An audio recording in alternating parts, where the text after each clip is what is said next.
Everything you need is already inside of you. The world would not be what it is without you. When we begin to create change within us, we begin to create change in the world around us. Your journey to becoming your best self as the whole person starts right now.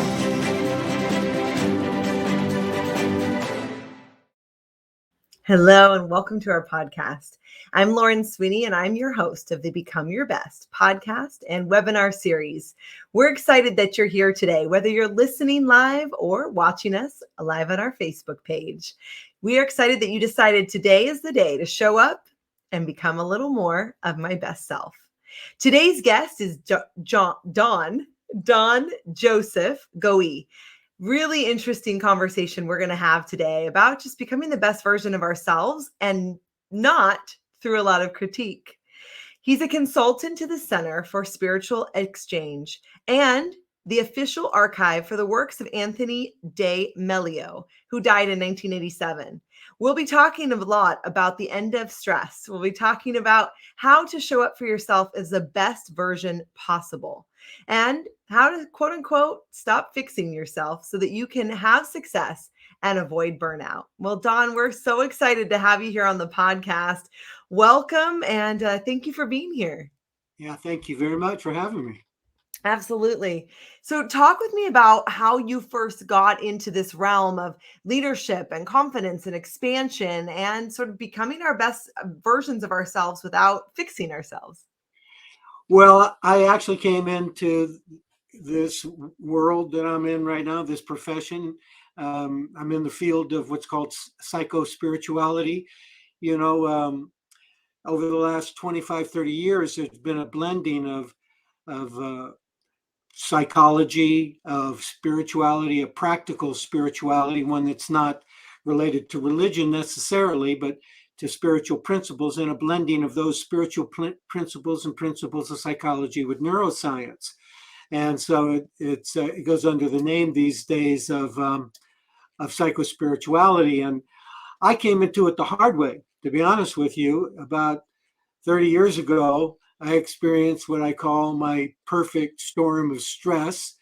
I was working at Stanford University Medical Center and in a job that I'd spent at least 15 years climbing the career ladder to reach. And I ended up losing my job. And 9 days after that, I was diagnosed with a brain tumor. And I was married at the time with 4 children, and my marriage was in trouble because my main focus in life was on my career, not as much as it should have been on my family, and my marriage was suffering. And suddenly, my life was coming apart at the seams. Wow. And it seemed that there was absolutely nothing I could do about it to stop the impending catastrophe. The doctors told me that this brain tumor that I was diagnosed with could leave me seriously disabled, potentially unable to ever work again. And I had about 6 weeks before the surgery was scheduled, which at first I was delighted to hear because I was in no, hurry to get my brain drilled into. But I underestimated the amount of rumination and fear that I would be plunged into. And the first 2 weeks were emotionally painful, incredibly painful mentally. Every night I would wake up about 3 o'clock in the morning and, I'd stare out the window into the cold, dark night, terrified of what's going to happen to me and my family. The possibility was we could end up homeless. We were living pretty much, month to month. And then one night, about 2 weeks into this hell of visiting hell every night at 3 in the morning, I had a kind of a breakthrough. I reached a point where I seriously questioned which was worse, the dire problems the doctors predicted that might happen in the future, or the abject fear that, was happening in me every day, all day long, waking me up in the middle of the night. And it was clear that the fear was worse. It was what was happening. It was present, the bone-chilling fear I experienced. It was consuming me. It was depleting my strength that I would need to get through that surgery. And so I decided to hunker down. And for the next half hour, I used a process I'd learned, but never had really used much, that involved really being diligently aware of every fearful emotional thing I thought, and the upset it turned into, the pessimism it turned into, the worry it turned into. And I've been taught this process of just being willing to feel it, not to try to repress it or suppress it or push it away or turn it into anything else. Let it be as it was, and to be aware of it, let it rise. And I was hoping that that would help calm it down, but of course it caused it to flare, got really, really big. And it was almost like if you were out in the ocean on a surfboard, and you catch a really big wave, and once you're on it, there's no turning back. You got to ride it to shore. And so I did, and to my great relief, there was a shore. Wow. There was a point at which it all just dissolved, and I came to the realization that this fear, the pain that I was in me, was in the way I was relating to the circumstance. Reality was what reality was. The upset was being generated from me. And I noticed that, when I allowed it to arise, it dissipated, it disappeared. And I think it was the first time I discovered that fear was an illusion. Poof, it's gone. Everything passes, and it was a realization of that. Everything passes. This emotional state passes. And I was calmer. And I had to do it several times that night. And but each time I did it, I got calmer and calmer until finally I realized I was kind of at peace, because when I looked out that window, it was the cold, dark night black hole that was about to suck my life in. I saw something very different. I saw the moonlight, shimmering on the oak tree in the front of the yard, which made the night look sacred. And so I decided that as I move forward over the next couple of weeks before the surgery, that I was going to deal with my fear in this way of allowing it to arise and bring it into awareness, and allowing it to let itself go, in that sort of way. And over that period of time, I certainly had fearful thoughts, but I didn't indulge one. And by the time I showed up to surgery, I was in a very good state of mind. I was in that mind-body connection. And back then, the doctors did not really believe in the mind-body connection. They thought it was hippie thoughts, Now they know it's definitive. It's true. Your state of mind determines the state of your physical being. And so, and they would have told me, if the neuroscience knew what they know now, they would have told me that shift in my mindset changed the outcome of what happened with the surgery. Because when I went through the surgery, I came out without any of the disabilities that were potential. Wow. And I stayed at Stanford for another couple of years. And then one day I realized, this was not where I belonged. And if I wanted to be out in work that was working with helping people make the shift that I had stumbled on myself. And so I ended up leaving, and I ended up in a place called the Center for Attitudinal Healing, which was founded by Gerald Jampolsky, the author of Love is Letting Go of Fear, and the father of a school of psychology based on attitude.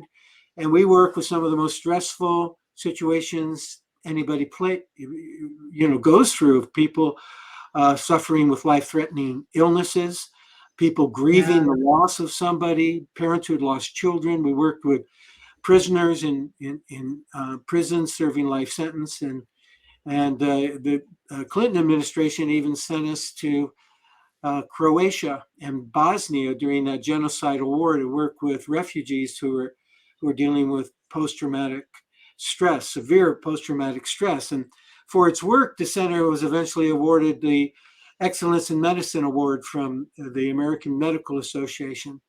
And from there, I took this work and all these things that I had learned from my work at the center and my work with myself out into the corporate world to help shift workplace environments to be less stressful. Wow. And about 3 years ago, I was approached to consult with the Center for Spiritual Exchange to bring Anthony DeMello out into the world. And Anthony DeMello was quite an influence on me. He was quite an influence on some really important people in the spiritual world, people like Eckhart Tolle. So I've been consulting with them. We've put out 2 books, a number of audio books, and the latest book that we've put out is a compilation of Anthony DeMello's work. Is right there. Stop Fixing Yourself. Yeah. Wake Up. All is Well. And I love that. that's a core of his message. That's where it's at. Wow. You're not a problem. You're not a problem to be fixed. You're not broken. You just need to wake up. And he has a prescription for that. Wow. Don, I mean, amazing story. Amazing. Just your own life journey. And so today you're cancer free and wow. Now, after your surgery, to go back for a minute and then we'll come back to Stop Fixing Yourself as well in the book. After your surgery, did you have to have chemo or anything, or did they get everything? It wasn't cancer. It wasn't brain cancer, fortunately, but it happened to be in a spot. One of the problems with brain surgery is you get collateral damage. Sure. So you go in and you remove a tumor, and if you break connections in neurocircuits, you can cause all kinds of problems. And this happened to be in a hub where a lot of really important brain functions were. And if the surgery wasn't absolutely perfect, I was gonna be on a walker for the rest of my life. I was gonna have to tape my eyes shut. Sure. I was gonna drool constantly. Many collateral damage potential. So you did it. Really it didn't happen. They got an it. amazing. The last few years, many of us have on a global scale and everything have been through so much. And then on a personal level, we've all been through so much. And it's so interesting. And I just love what you're talking about, your own volitional personal experience. And then now the work that has evolved and where you're at right now. What would you say you're most grateful for out of all of that experience? For my my recognition that when you can't change a situation, when you're powerless to change a situation, you're then challenged to change yourself. Yeah. And that we can, not be checkmated by a life situation, but we can mobilize within ourselves an attitude, of faith and optimism for dealing with the situation that actually can shapeshift it for us. And it was really the discovery of that. And then in the process of all of that, it brought me into a deeper connection with what I call God, with all that is, with whatever you want to call it, the universe, this loving universe that began to understand that it was loving me.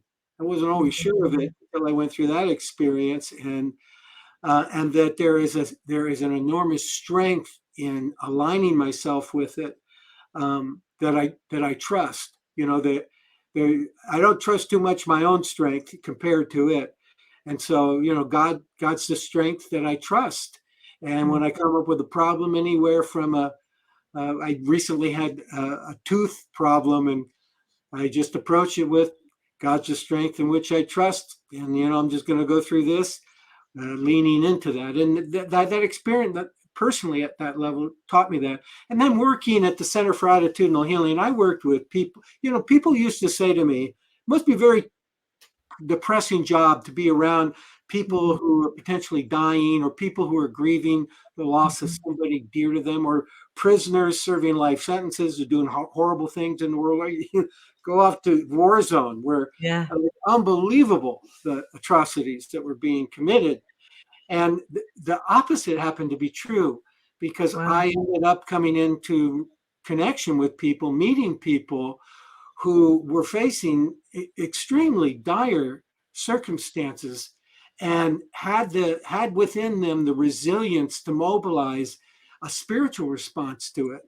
And they became enormous teachers to me, of the joy that's always there, regardless of what we're going through, the peace that we can choose instead of fear. They became my gurus.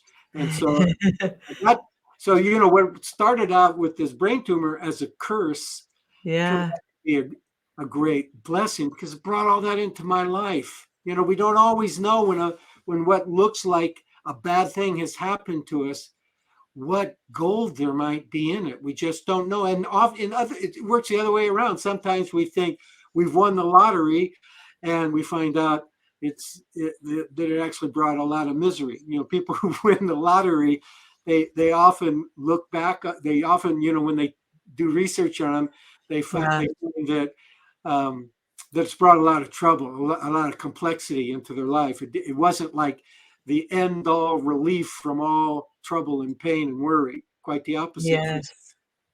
Oh, so good. I love that. And just people beginning on that journey. I like how you explained night after night. And then finally, 6 weeks really you had of that intentional, you had lost your job.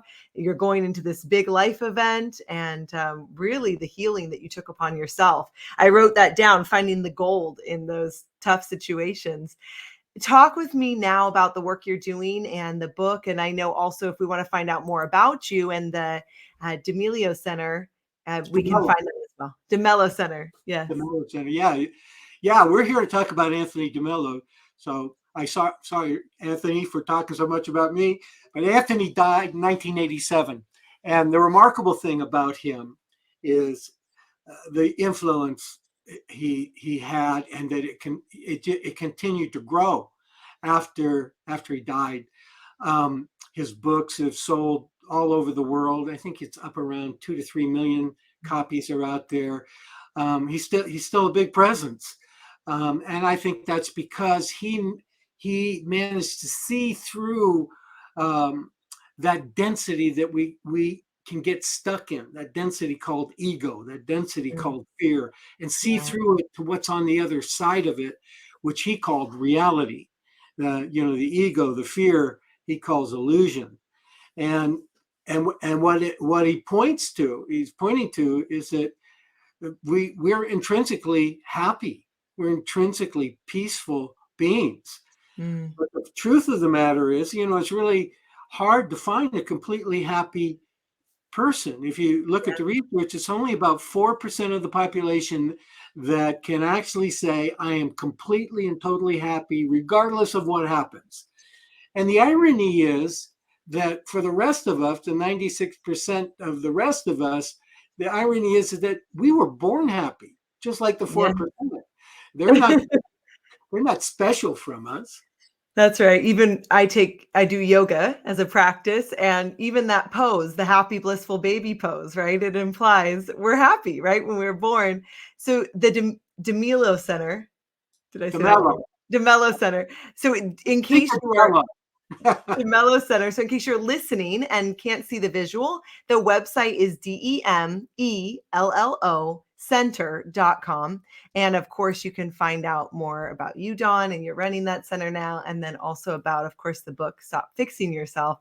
So many golden nuggets that what is one of your favorite nuggets from the book? I think it is this whole notion of uh, stop fixing yourself. Again, we're born happy, we're born free, and we become trapped in limited thinking. We're born with an open heart that stress and fear so easily closes. We're born gifted. We're beings of immeasurable worth, just like you said at the beginning. But Mm, often, we feel like we're not good enough.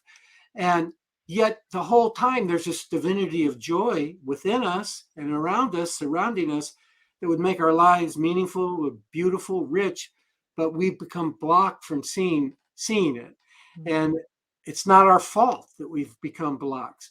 Society, it's sort of like society programmed it out of us. It's as if we were all hypnotized to see what is not there and not see what is there. And so society stamped into us the belief that happiness and self-worth are found out there in the world. And if we work long and hard enough, success will come. And out of that, happiness and fulfillment will follow. And we've all swallowed that formula.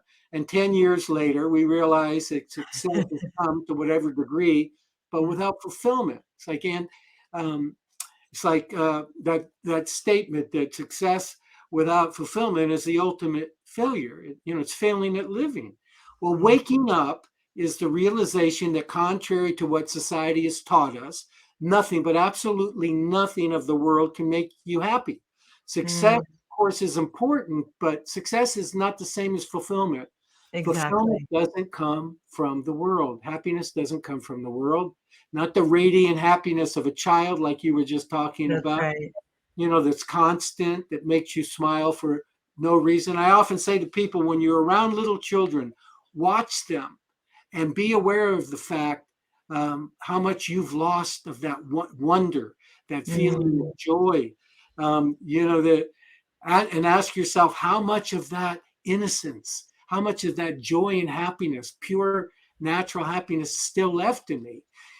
Happiness, that kind of happiness that comes from within you. And the truth is, yeah. there's not a single moment in our life when we don't have everything we need to be happy. And the only reason we're ever unhappy is because we're focusing on what we don't have rather Mm, than what we have right here, right now. In this new book, Stop Fixing Yourself, that I assembled from Tony's works, Anthony DeMello's works, it helps you rediscover that truth that's in you, that truth about yourself, which oh, means you're love not broken. You're not some problem to solve. You're okay. If there's a problem, it's the way you were programmed.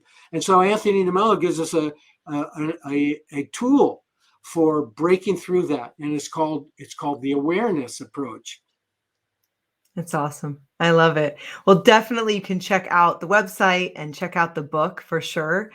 Don, what does rise up for you mean to you? We love to ask that as kind of a closing question. What does that mean to you? It means to me that you bring into that you're not afraid of of life, and that may begin with not being afraid of being afraid. Mm, And then from that, there's a willingness, where the rising up will come from is this willingness to be aware, to be in touch with what you're feeling. And especially when what you're feeling is negative, when it's stress, fear, pessimism. And so what you do is you bring that into awareness and you sit with it. Sometimes you cook in it, like I did, 3 o'clock in the morning, and you remind yourself, this upset that I'm experiencing is in me. It's not in reality. Reality is neutral. Reality goes up, down, whichever way. And actually, what defines it as up and down is us, is the way we were seeing it, the way we were yeah. relating to it. So you bring it into awareness. You remind yourself, this is in me, not in reality.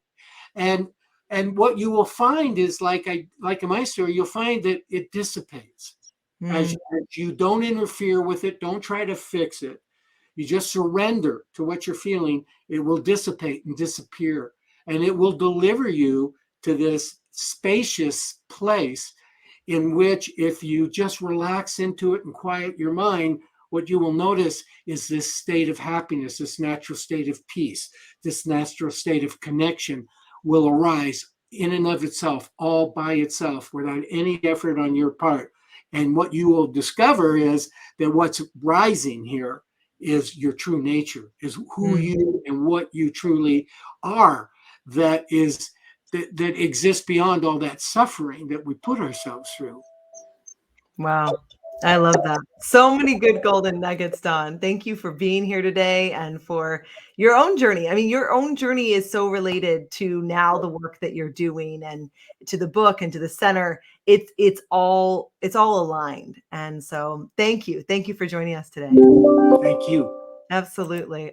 So many good conversations and nuggets. And that story at the very beginning of the trauma, quote unquote, he was going through, and then how he really internally overcame that, and so much that it manifested in reality. Just amazing. Well, it's been my honor to be your host today on the podcast. And I want to give you a gift, a free confidence kit. riseupforyou.com/confidence, 6 videos and a workbook to feel empowered today to rise up for yourself. If you'd like, you want the link texted, go to 949 949-416-0671 and text us the word confidence. Again, it's 949-416-0671. Text us the word confidence and we'll send you the direct link. Have an amazing and blessed day, and we'll see you next time on the Become Your Best podcast and webinar series.